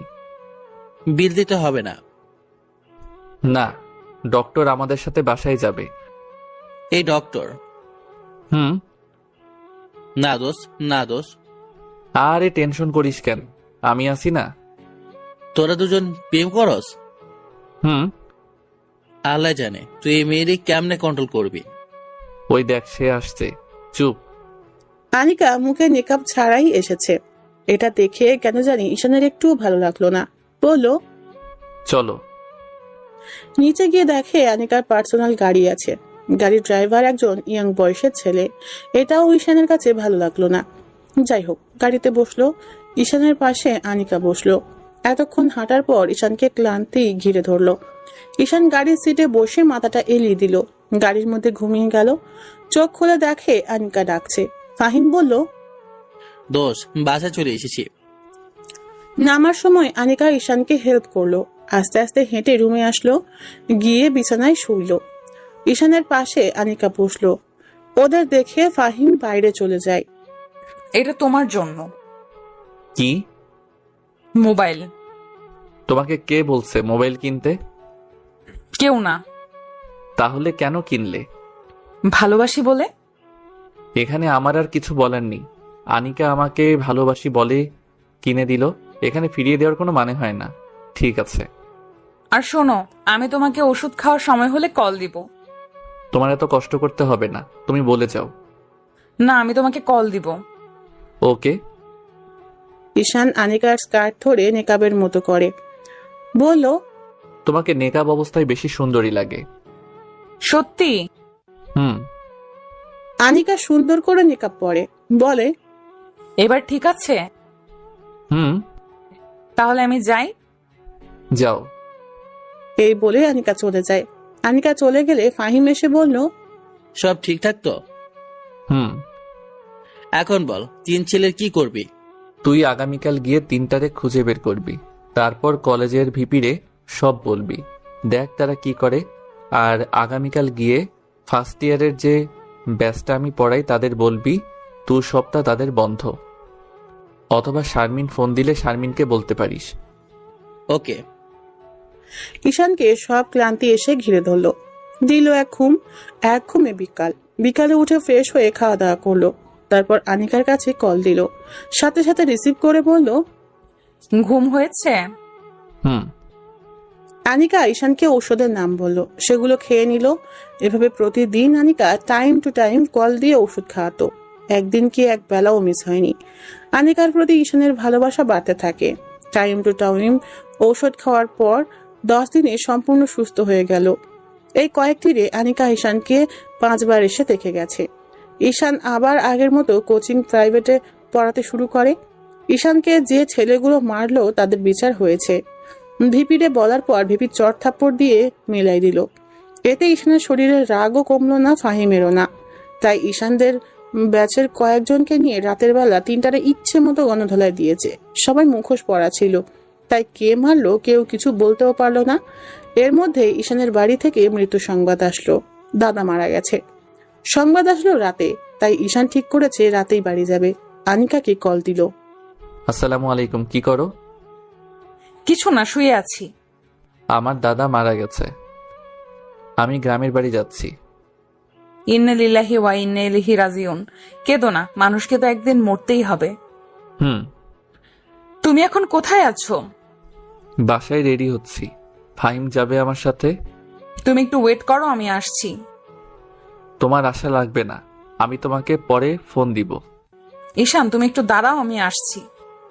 এই বলে আনিকা ফোন কেটে দিল। ঈশান আর ফাহিম রাস্তায় গিয়ে অপেক্ষা করতে লাগলো। একটু পর আনিকার গাড়ি আসলো। আনিকা গাড়ি থেকে নেমে এসে ঈশানকে জড়িয়ে ধরলো। ঈশানও জড়িয়ে ধরলো। আনিকা বোরকা পরে নাই, স্ক্রাফও বাঁধে নাই, ওড়না পেঁচিয়ে চলে আসছে। ফাহিম আনিকাকে এই অবস্থায় দেখে সাথে সাথে মুখ ঘুরিয়ে নেয়। আনিকার এই কাজটা ঈশানের একটুও ভালো লাগে নাই। ভাবলো পরে এই বিষয়ে কথা বলবে। ঈশান ছেড়ে দিয়ে বলল, তুমি কোনো টেনশন করো না। তুমি কতদিন থাকবা? জানি না। ওকে, তাহলে কিন্তু কল দিবা। ওকে, তাহলে যাই। হুম। আনিকা গাড়িতে উঠে চলে গেল। ঈশান আর ফাহিম বাড়িতে আসলো। সেখানে সব করে আসতে 2 দিন সময় লাগলো। ঈশান এসে আগের মতো প্রাইভেট কোচিং শুরু করে। এইদিকে ফাহিম আর শারমিনের মধ্যে ভালোই চলছে, কিন্তু ফাহিম সবসময় বিষণ্ণ হয়ে থাকতো শারমিনকে হারানোর ভয়ে। এদিকে ঈশান আর আনিকা ভালোই আছে। এভাবে 1 মাস চলে যায়। 1 মাসের মাথায় ঈশানের প্রচন্ড মাথা ব্যথা উঠে, কারণ আজকে শরীরের উপর দিয়ে বেশি পরিশ্রম গেছে, তাই মাথা ব্যথা উঠেছে। তখন বিকাল 5টা। ঈশান একটা কোচিং করা ছিল। এমন সময় আনিকা সোজা ভিডিও কল দিল। ঈশান বাইরে বের হয়ে রিসিভ করলো। তোমাকে এমন দেখাচ্ছে কেন? প্রচন্ড মাথা ব্যথা করছে। কোথায় তুমি? কলেজে। শোনো, আমি কলেজের আশেপাশেই আছি। তোমাকে আমি একটা রেস্টুরেন্টের ঠিকানা দিচ্ছি, যত তাড়াতাড়ি সম্ভব চলে আসো। Okay, love you. Love you too. Ishan coaching ছুটি দিয়ে রেস্টুরেন্টে চলে গেল। গিয়ে দেখে আনিকা এখনো আসেনি। ঈশান একটা সিটে বসে অপেক্ষা করতে লাগলো। একটু পর দেখলো আনিকা আসলো। ঈশানের আনিকাকে দেখেই রাগ উঠে যায়, কারণ আনিকার মুখে নাই কোনো নিকাব আর টাইট একটা বোরখা পড়েছে, যা দেখে ঈশানের পুরো মেজাজ গরম হয়ে যায়। ঈশান নিজেকে কন্ট্রোল করে হাসি মুখ নিয়ে বলল, আসছো তুমি? হুম। তোমার কি আগের সমস্যা? হুম। ঈশান টেবিলে মাথা দিয়ে মাথা নিচু করে বসে রইল। তার ভালো লাগছে না, কারণ আনিকা তার কথা শুনছে না। আনিকা বলল, তোমার সিটি স্ক্যান করাতে হবে। এই বলে আনিকা ঈশানের মাথাটা হাতিয়ে দিচ্ছে। ঈশানের খুব ভালো লাগছে। এভাবে 10 মিনিট মাথা হাতাইয়ে দিল। ঈশানের এখন অনেক ভালো লাগছে। ইচ্ছে করে প্রশংসা করলো না, কারণ সে তার কথা শুনেনি। আনিকা বলল, ভালো লাগছে? হুম। আনিকা উঠে এসে ঈশানের পাশে বসে মাথা হাতিয়ে দিচ্ছে। এভাবে আরো 10 মিনিট মাথা হাতিয়ে দিল। ঈশান মাথা উঠিয়ে বলল, মাথা ব্যথা অনেকটা কমে গেছে। দাও, আর একটু মাথাটা হাতিয়ে দেই, ভালো লাগবে। না, আপাতত চলবে। ওকে। আসলে মাথা ব্যথা অনেকটা কমে গেছে, তাই প্রশংসা না করে পারলাম না। বিয়ের পর কিন্তু কিছু করো আর না করো, এভাবে মাথা কিন্তু হাতিয়ে দিতেই হবে। আমার মাথা বানানো ভালো লাগে? হুম। থ্যাঙ্কস। আমাকে কোনো সময় থ্যাঙ্কস দিবা না, দরকার হলে বকা দিবা, তবুও থ্যাঙ্কস দিবা না। ওকে। শোনো, একটা কফি খাও, ভালো লাগবে। ওকে। আনিকা, তুমি কিন্তু আমার একটা কথা মানোনি। কি কথা? এত তাড়াতাড়ি ভুলে গেলে? কাজে ব্যস্ত থাকি তো, মিস্টেক হতেই পারে। নেকাব? ও, মনেই থাকে না। আর সাথে সাথে নেকাব লাগিয়ে ফেললো। ঠিক আছে, সাথে তোমার আরো 2টি কাজ করতে হবে। কি কি? তোমাকে আরো লুজ বোরকা পরতে হবে, আর তোমার ড্রাইভারকে বাদ দিতে হবে। মেয়ে ড্রাইভার দেখো পাও কিনা। ওকে, দেখা যাক। মুখটা কালো করে বলল। তুমি রাগ করছো? না। দেখো, আমি তোমাকে ভালোবাসি। আমি চাই তুমি আর আমি একসাথে সারা জীবন থাকি, আমার স্বপ্নের মতো করে তোমাকে সাজাতে। এখন যদি তুমি আমাকে সেই সুযোগ না দাও তাহলে তো হচ্ছে না। ওকে। এখন বাসায় গিয়ে কিছু খেয়ে এটা খাবে। তুমি চলে যাচ্ছ? আর একটু বসো, কফি তো খাওয়া হলো না। তুমি খাও, আমি গেলাম। এই বলে আনিকা চলে গেল। ঈশান কফির অর্ডার করলো। কফি খেয়ে বাসায় চলে আসলো। বড়ি খেয়ে ঘুমিয়ে পড়লো। আনিকাও বুঝতে পারছে ঈশানকে ছাড়া আনিকার জীবন অচল। ঈশানকে আনিকা ভিতর থেকে ভালোবেসে ফেলেছে। ওই আশিকের ক্ষেত্রে এরকম ছিল, কিন্তু ঈশানের প্রতি যেমন অনুভূতি তেমন ছিল না। আনিকা ইচ্ছে করে ঈশানের সাথে এরকম করছে, কারণ আনিকা ঈশানকে পরীক্ষা করছে। আনিকা যুক্তিটা এভাবে দিয়েছে, ঈশান আমাকে ভালোবাসে, আমি ঈশানকে ভালোবাসি। ঈশান চাইবে না আমি পর্দা না করি, সে চাইবে না আমি অন্য একটা ছেলের সাথে ঘুরি, সে চাইবে আমি সব সময় তার কথা শুনি, তার কথা মতো চলি। এখন যদি আমি ঈশানের কথা না শুনি তাহলে ঈশান রাগ করবে। এই রাগ করার মানেই ঈশান আমাকে ভিতর থেকে ভালোবাসে। এখন যদি ঈশান রাগ না করে তার মানে ঈশানের মন থেকে আনিকা উঠে যাচ্ছে। ঈশান মনে মনে ভাববে আনিকা থাকুক আনিকার মতো আর আমি থাকি আমার মতো। তারপর আস্তে আস্তে কয়েকদিন যাওয়ার পর দুজনের সম্পর্ক খারাপ হয়ে যাবে। আর ঈশান যদি আনিকাকে মন থেকে ভালোবাসে তাহলে যত কষ্টই হোক আনিকাকে নিজের কাছে আগলে রাখবে। এখন যদি নিজেকে কঠোর হতে হয় তাহলে ঈশান তাই করবে। এভাবে আনিকা যুক্তি দিল ঈশানকে পরীক্ষা করার জন্য, কারণ আনিকা চায় না আশিকের মতো ঈশানকে হারাতে। ঈশানের সামনে গেলে আনিকা ইচ্ছে করে নিকাব খুলে যায়। অন্য যে কোনো সময় আনিকা নিকাব পরে থাকে। আর আনিকা নতুন ড্রাইভার দেখে ফেলেছে, আর কয়েকটা লুজ বোরকা যেগুলো ঈশানের ভালো লাগে সেগুলো কিনে রাখছে। আনিকা বিকালে ঈশানের কাছ থেকে এসে রুমে বসে আছে। এমন সময় শারমিন আনিকাকে পিছন থেকে জড়িয়ে ধরলো। আনিকা বলল, তোর কি হয়েছে? এত খুশি লাগতেছে কেন? ফাহিম না আমাকে ভালোবাসে। তুই কেমন করে বুঝলি ফাহিম তোকে ভালোবাসে? তার কথাবার্তা, আচার আচরণ আর সবসময় আমাকে কেয়ার করে। ভালো, তাহলে বিয়ে দিয়ে দেই। দিয়ে দে, কে না করেছে? সত্যি? দাঁড়া, তোরে দেখাচ্ছি মজা। এই বলে আনিকা জোরে জোরে মা মা বলে ডাকতে লাগলো। শারমিন আনিকার মুখে হাত দিয়ে ধরলো। আপু ডাকিস না, আমাকে ডাকিস না। ওকে, আর ডাকবো না। এখন মুখ ছাড়। দোয়া কর আগে ঈশানের সাথে আমার বিয়ে হোক, তারপর তুই যাকে বলবি তার সাথে বিয়ে দিয়ে দিব। সত্যি? এমন সময় আনিকার মা ঘরে প্রবেশ করলো।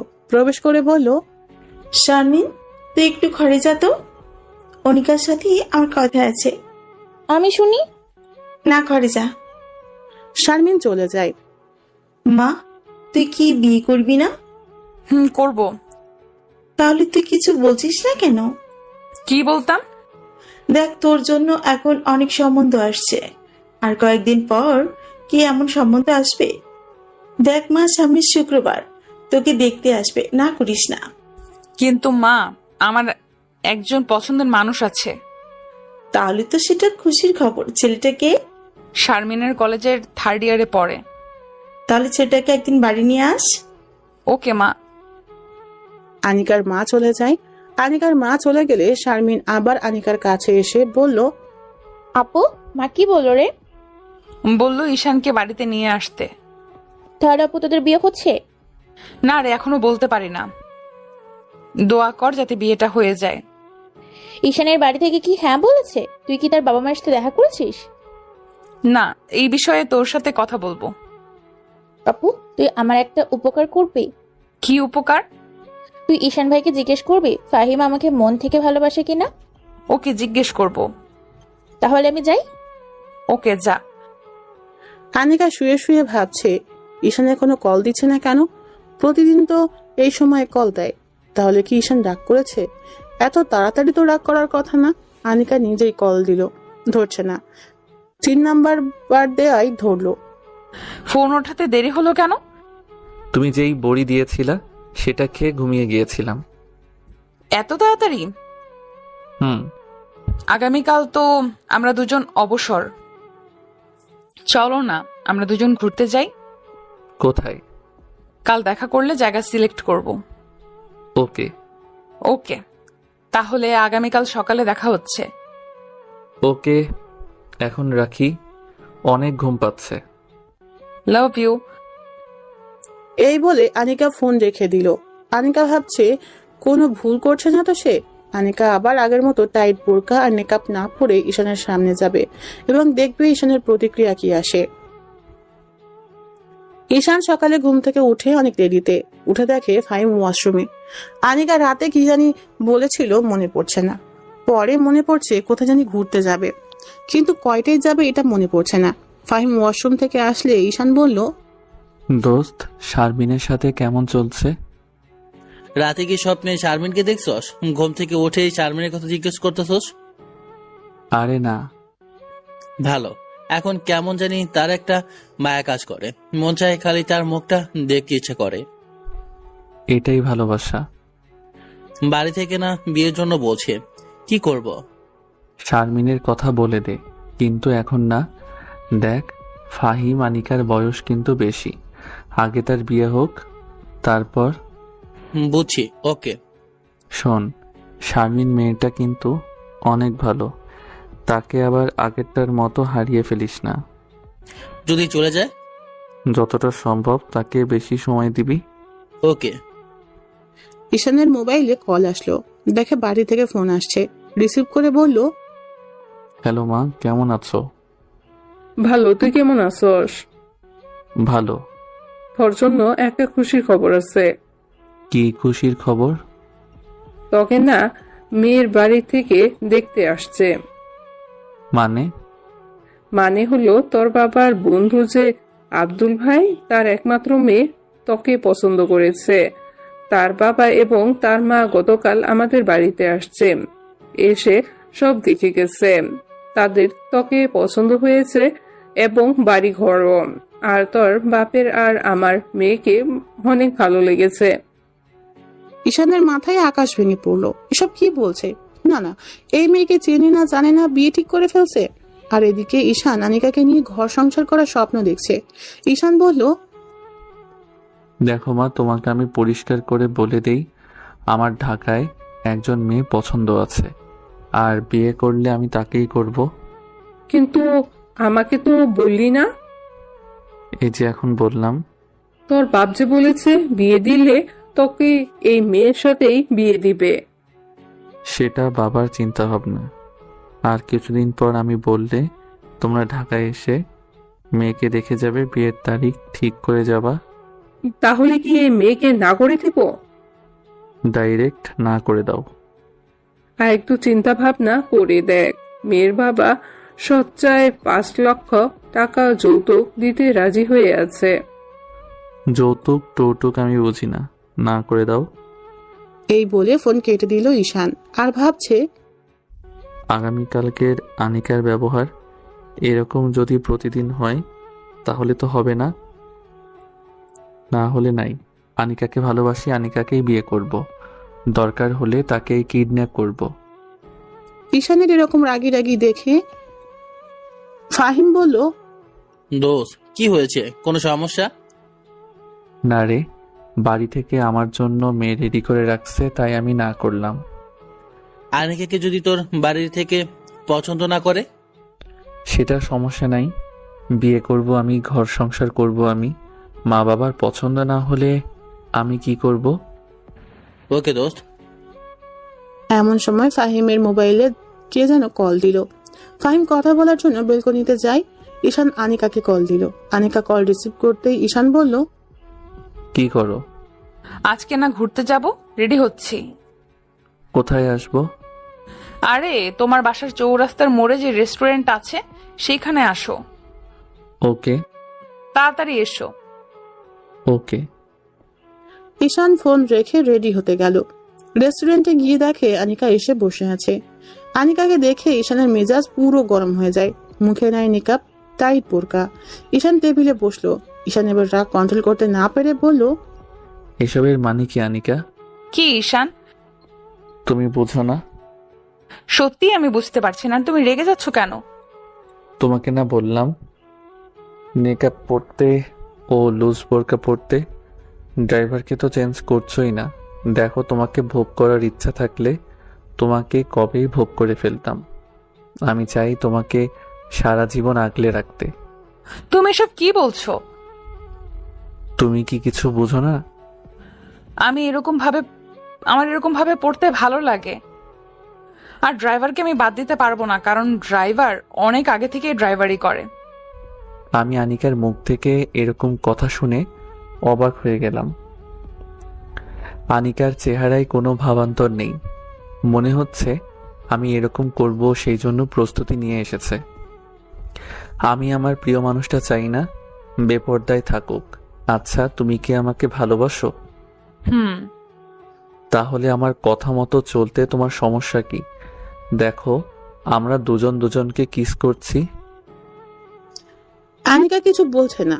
ঈশান মনে মনে চাইছে আনিকা তার কাছে মাফ চাক, কিন্তু আনিকা কিছু বলছে না। ঈশান আবার বলল, তাহলে তুমি থাকো তোমার মতো, আর আমি থাকি আমার মতো। এখানে শেষ। এই বলে ঈশান চলে আসলো। আনিকা পিছন থেকে একটা ডাকও দিল না। ঈশান ভাবছে, তাহলে কি এতদিন এত সব লোক দেখানো ছিল, কিন্তু আমাকে যে কিস করলো? আমি আনিকার কাজ কারবার কিছুই বুঝলাম না, কিন্তু সব তো শেষ। এখন কি করব আমি? তাকে ছাড়া থাকবো কিভাবে? আমি এটা কি করলাম? না না, ঠিকই আছে। আমার কথা মতো না চললে এরকমই হবে। ধুর, কি করব? মাপ চাইবো গিয়ে? না, মাপ চাইবো না, হার মানবো না। সে কি আমাকে ভালোবাসে না? তাহলে এতদিন এসব কি ছিল? আমার অবাক লাগছে। এতদিন তো যেভাবে চলছে মনে হয়েছে সে আমাকে ছাড়া বাঁচবে না। এখন বাড়িতে কি বলবো? এসব ভাবতে ভাবতে বাসায় চলে আসে। অনেক কষ্টে দিনটা কাটলো। সারাদিনে আনিকা কল দিল না। ঈশান আনিকার কলের অপেক্ষায় বসে আছে। সে কল দিয়ে মাফ চাইলেও তো হয়ে যায়। এভাবে একটা সপ্তাহ চলে যায়। ঈশা কিছুই বুঝতে পারছে না। একটা সপ্তাহ কিভাবে যে গেল সেটা একমাত্র আল্লাহ জানে। ঈশান আর আনিকাকে ছাড়া থাকতে পারছে না। তাই ঠিক করলো আনিকার চেম্বারে গিয়ে নিজেই মাফ চাইবে। সেদিন ছিল শনিবার। ঈশান বিকালের দিকে কোচিং করিয়ে আনিকার চেম্বারের উদ্দেশ্যে রওনা দিল। এমন সময় কোথা থেকে জানি এক মেয়ে এসে ঈশানের পথ আটকালো। মেকআপ ঢাকা, মুখ লুজ বোরকা, মনে হচ্ছে পর্দাশীল কোনো মেয়ে। ঈশান বলল, কে আপনি? আমার পথ ছাড়েন। কে আমি? আমি গলার সুর শুনে চিনতে পারলাম আনিকা। তাহলে সে আমার কথা মতো চলছে। যাক, আমি হার মানলাম না, আনিকাই হার মানল। মনে মনে ইয়েস, আমি জিতে গেছি। আনিকার সাথে একটু মজা করা যাক। সরি, কে আপনি? আপনাকে চিনতে পারলাম না। আমি আনিকা। ও ডক্টর, আপনি কেমন আছেন? কি মনে করে? কুত্তার বাচ্চা, তুই জানিস না? কি জানবো? সরি আনিকা, তুমি দেরি করে ফেলেছ। আমার একটা গার্লফ্রেন্ড আছে। আনিকা রেগে গিয়ে আমার শার্টের কালার ধরে বলল, কোনটা তোর গার্লফ্রেন্ড? দেখা, তাকে এখানে আন। ঈশান বুঝতে পারলো আনিকা অনেক রেগে গেছে। দূরের একটা মেয়েকে দেখিয়ে দিয়ে বলল, ওইটা আমার মিষ্টি সুইট গার্লফ্রেন্ড। তোর গার্লফ্রেন্ড দেখুক আমি তার বয়ফ্রেন্ডকে কি করি। এই বলে আনিকা তার নেকাব নিচে নামিয়ে সোজা ঈশানকে লিপ কিস করে বসলো। ঈশান আর আনিকা 30 সেকেন্ড এভাবে ছিল। কলেজের সবাই ওদের দিকে হাঁ করে তাকিয়ে আছে, যেন কলেজের সবাই 30 সেকেন্ডের একটা লাইভ দেখলো। ঈশান বলল, এটা কি করলা তুমি? সারা জীবনের জন্য তোকে আমার করে নিলাম। আমি তো সারা জীবন তোমারই ছিলাম। আমি জানি। তাহলে গত এক সপ্তাহ এসব কি ছিল? তোমাকে পরীক্ষা করছিলাম, আর তুমি সে পরীক্ষায় পাশ করেছো। তাহলে এতদিন তোমার এগুলো সাজানো নাটক ছিল? হুম। কেন এরকম করলা? বললাম তো পরীক্ষা করছি। তোমরা পরীক্ষাও করো? তোমরা পারো বটে।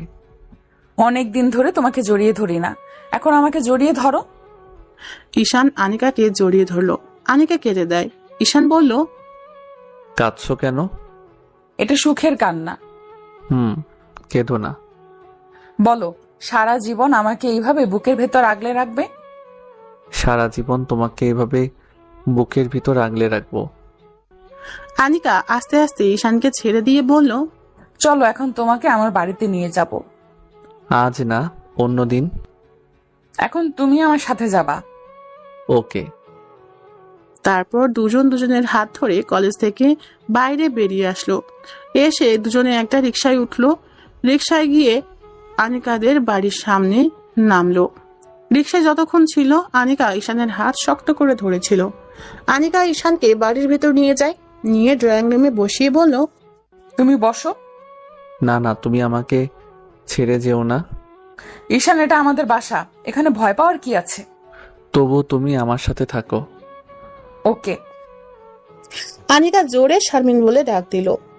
শারমিন ঈশানকে নিচে দেখে বলল, ঈশান ভাই, আপনি আপনি আমাদের বাসায়? বিশ্বাসই হচ্ছে না।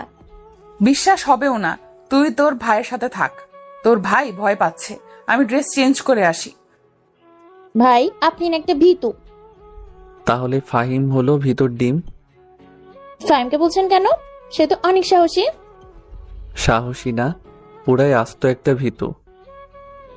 ভালো হচ্ছে না কিন্তু ভাইয়া। ভীতু বললাম আমি আপনাকে, আর আপনি বললেন ফাহিমকে।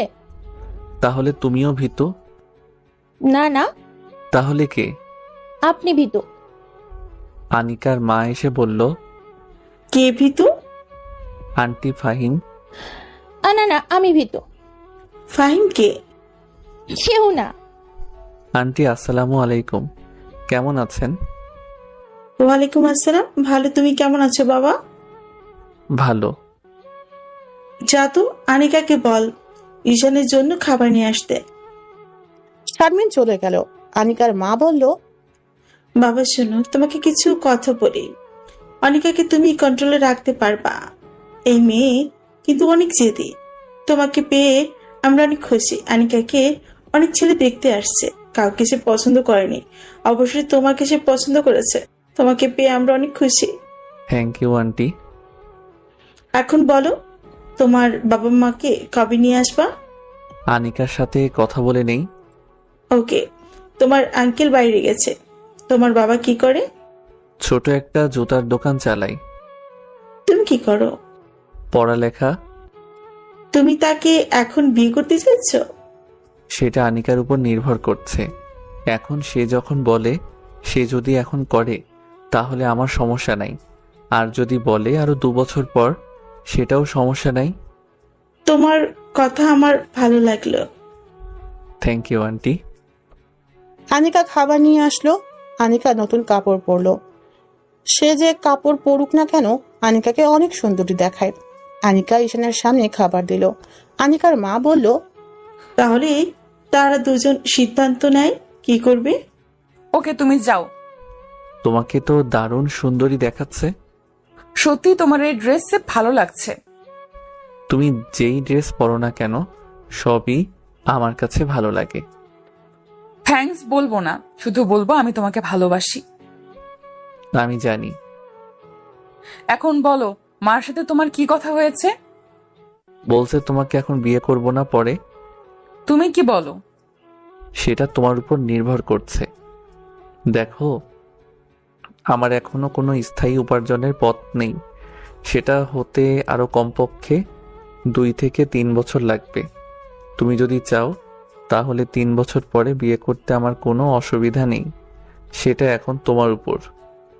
আনিকা কিছু বলছে না, মনে হচ্ছে ভাবনায় ডুবে আছে। কিছুক্ষণ পর বলল, আচ্ছা শোনো, তুমি আমাকে এই 2 মাসের ভেতরে বিয়ে করবা। কিভাবে করবা জানি না। যদি বাড়ি থেকে রাজি না হয় তাহলে পালিয়ে বিয়ে করবা। সত্যি বলছো? তোমার কোনো কাজ করতে হবে না, তুমি শুধু আমার পাশে থাকবা। ওকে। এখন বলো কবে বাবা মাকে নিয়ে আসবো? আগামী সপ্তাহে নিয়ে আসো। ওকে, দেখা যাক। তাহলে আমি উঠি? আমার রুমটা দেখে যাও। না, আরেকদিন দেখব। না না, এখন চলো। আনিকা ঈশানের হাত ধরে টানতে টানতে নিয়ে গেল তার রুমে। ঈশান আনিকার রুম দেখে অবাক হয়ে যায়। রুমটা কি সুন্দর করে সাজানো, যেন এখানে কোনো রানী থাকে। কিন্তু না, শারমিন এসে সব ফাঁস করে দিল। ভাই, অবাক হবেন না, আপনি আসবেন দেখে আপু রুম পরিষ্কার করেছে। আপু যেভাবে থাকে আপনি দেখলে বমি করে দিবেন। থু বলে দিল এক দৌড়। ঈশান আনিকার দিকে তাকালো। আনিকা ঈশানের দিকে তাকালো। আনিকা বলল, সারাদিন তো কাজে ব্যস্ত থাকি, তাই এত পরিষ্কার করতে পারি না। তুমি যে আমার জন্য এত কষ্ট করে রুম ঠিক করছো, এতেই আমি খুশি। থ্যাঙ্কস। ওকে, তাহলে আমি যাই। আমি হানিকার মার সাথে দেখা করে বাসায় আসলাম। এসে বাড়িতে কল দিলাম। আসসালামু আলাইকুম, কেমন আছো মা? ভালো, তুই কেমন? ভালো। আগামী শুক্রবার তোমরা ঢাকায় আসো। তুই ওই মেয়েকেই বিয়ে করবি? হ্যাঁ। আচ্ছা, আমরা আসবো। ওকে, শুক্রবার দুপুরের দিকে আসবা। আচ্ছা। ঈশান ফোন কেটে দিল। এভাবে একটা সপ্তাহ চলে যায়। এ সপ্তাহে ঈশানের 3 বছরের ইনকাম হাতে আসলো। দেখে মাত্র 2.5 লাখ। একেবারে হতাশ হলো।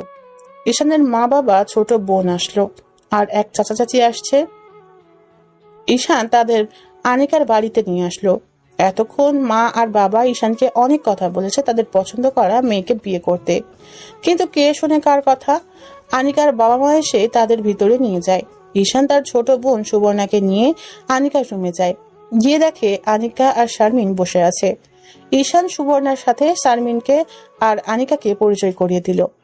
শারমিন আর সুবর্ণা সেম বয়সের। ঈশান বলল, শারমিন, তুমি সুবর্ণাকে বাড়িটা একটু দেখাও। সুবর্ণা চলো, তারা দুজন বাইরে। আমি বললাম আনিকাকে, আনিকা তোমাকে কিছু কথা বলি, মন দিয়ে শোনো। বলো। আমার কেমন জানি ভয় করছে। দেখো, আমি আমার মা বাবার পছন্দের মেয়েকে বিয়ে করছি না, তাই তারা তোমার অনেক দোষ ধরবে, বিশেষ করে তোমার বয়স বেশি সেই জন্য। কিন্তু তুমি ঘাবড়ে যাবে না, সব সময় আমি তোমার পাশে আছি। এই 2 হাত কোনোভাবেই ছিন্ন হবে না মৃত্যুর আগ পর্যন্ত। আমি জানি, কিন্তু এখন আমার ভয় করছে। যদি তোমার মা বাবা আমাকে পছন্দ না করে? পছন্দ করবে। ঈশান মিথ্যা কথা বলছে। জানে আনিকাকে কেউ পছন্দ করবে না, কারণ তার বয়স বেশি। মিথ্যা কথা বলে তাকে সাহস দিল। তাই যেন হয়। তুমি কিন্তু আমার পাশে থাকবা। ওকে, তুমি রেডি হয়ে আসো, আমি যাই। আমি আমার ডিসিশন নিয়ে রাখছি। ঈশান নিচে এসে সোফায় বসলো বাবার সাথে। একটু পর আনিকা আসলো। আনিকা এসে সবাইকে শরবত দিল, ঈশানকেও দিল। বাহ, মেয়ে তো দারুণ সুন্দরী। নাম কি তোমার মা? আন্টি আনিকা। তুমি কি করো? আঙ্কেল, আমি ডাক্তারি করি। ভালো। আচ্ছা, তোমার বয়স কত? আমি মনে মনে এই খাইছে। 26। মেয়ের বয়স 26। ঈশানের মা বাবার দুজনের মুখের হাসি উবে গেল। তাদের মুখে ঘৃণা ছড়িয়ে পড়লো। ঈশানের দিকে রাগী লুক নিয়ে তাকালো মা বাবা দুজনেই। ঈশানের মা বলল, ভালো, কিন্তু ঈশানের বয়স তো মাত্র 23। এরকম বয়স্ক মেয়ের সাথে আমার যে বিয়ে দেব না। ঈশানরা তো মেয়েকে পছন্দ করছে। ঈশানের সাথে আমার কথা আছে। ঈশান, দেখে যা। ঈশান তার আম্মুর সাথে একটু দূরে যায়। ঈশানের আম্মু বলল, তুই কি পাগল হয়ে গেছস? পাগল হব কেন? আমার তাকে পছন্দ হয়েছে। এরকম বয়স্ক মেয়েকে কেউ পছন্দ করে? কেউ না করলেও আমি করছি। এখন বিয়ের তারিখ ঠিক করো। আমি তোর বাপের উপর দিয়ে যেতে পার, আর তুই কি না বয়স্ক বুইরা মেয়েকে পছন্দ করছস? সি সি সি। হ্যাঁ, আমি করছি। এখন বাপকে বলো বিয়ের তারিখ ঠিক করতে। দেখ তোর বাপে কি কয়, আমি কিছুই জানি না।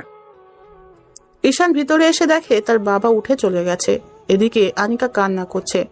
ঈশান আর আম্মু বাইরে গিয়ে দেখে বাবা রেগে বসে আছে। ঈশান আর কিছু বলল না। সুবর্ণা এতক্ষণে আসলো শারমিনের কাছ থেকে। তাদের দুজনের বন্ধুত্ব হয়ে গেছে। সুবর্ণা বাবার মুখ দেখে আর কিছু বলে নাই, চুপচাপ গাড়িতে গিয়ে বসে। কোনো কথা না বলে তারা চলে যায়। ঈশানও বাসে চলে আসে। কি করবে বুঝতে পারছে না। কোনো মতে রাতটা কাটালো। সকালে ঈশানের আম্মু কাছে ফোন দিল। বাবা কিছু বলছে? না, তোর সাথে কোনো ভাবে এই মেয়ের বিয়ে দিব না। সমাজের লোকেরা কি বলবে? মা, আমি এখন বাচ্চা না। সমাজের মানুষ কি বলবে না বলবে সেটা দিয়ে আমি কি করব? বাবা কি পাশে আছে? হ্যাঁ আছে। লাউড স্পিকার দাও। দিছি, বল। বাবার যদি মন চায় ছেলের বউকে বরণ করে ঘরে তুলতে, তাহলে আমি এখন নাম্বার দিচ্ছি, এখনই ফোন করে বিয়ের তারিখ ঠিক করতে।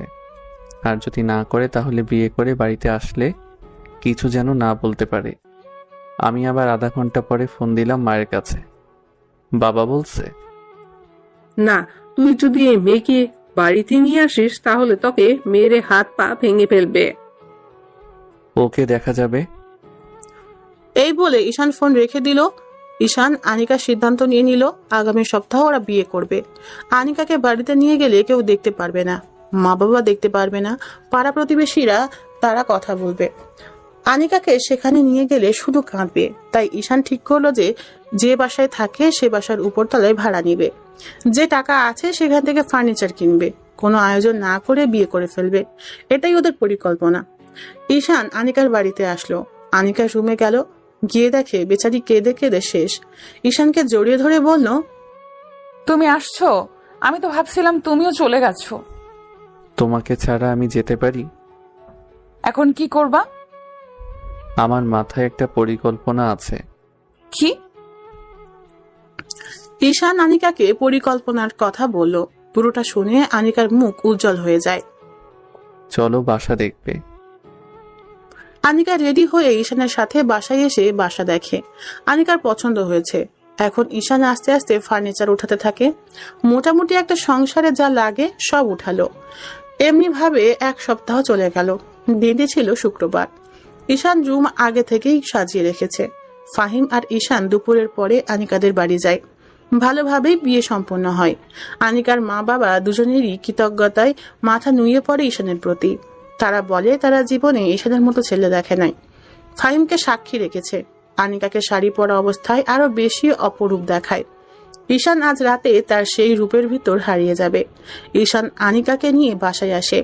ফাহিম সুন্দর করে বাসর ঘর সাজায়।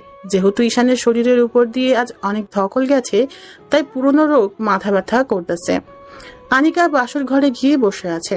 ফাহিম ঈশানকে ঠেলা দিয়ে ঘরে পাঠিয়ে দেয়। ঈশান ঢুকে দরজা লাগিয়ে দিল। আনিকা ঘোমটা দিয়ে বসে আছে। ঈশান গিয়ে ঘোমটা উঠালো।